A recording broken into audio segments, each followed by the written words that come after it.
Let's talk more about this with security analyst Markus Kaim from the German Institute for International and Security Affairs here in Berlin. Welcome, Markus.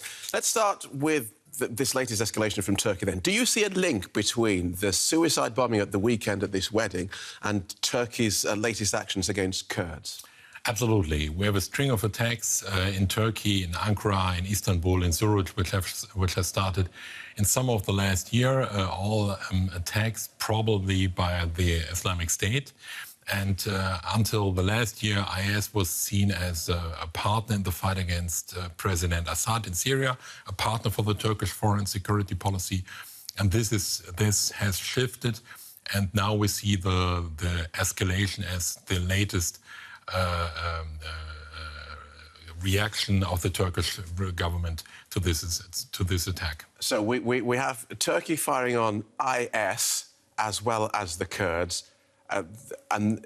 So we know why the IS are the bad guys. Why are the Kurds the bad guys as far as Turkey is concerned? The Turkish government under President Erdogan or Prime Minister Erdogan, now President Erdogan, has been pretty clear that the primary goal of its policy is to abolish any idea of a Kurdish self-determination autonomy that applies to Turkey itself, but also to the periphery, the neighborhood of Turkey. And we've seen the emergence of some so-called Western Kurdistan at the northern border in Syria, at the border to Turkey.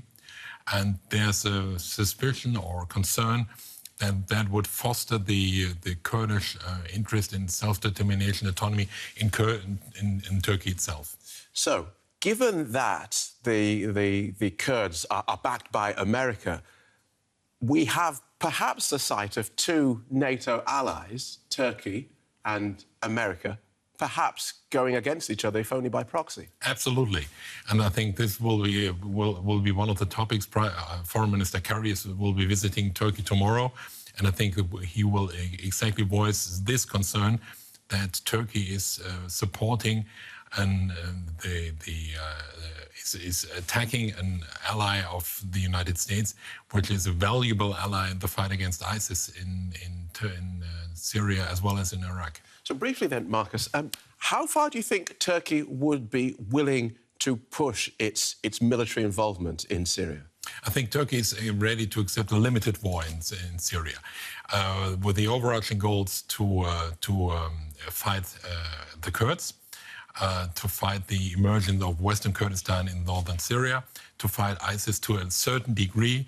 But I think Turkey has, for the time being, accepted that President Assad will remain in office for the time being. Very interesting. Thank you so much. Thank you.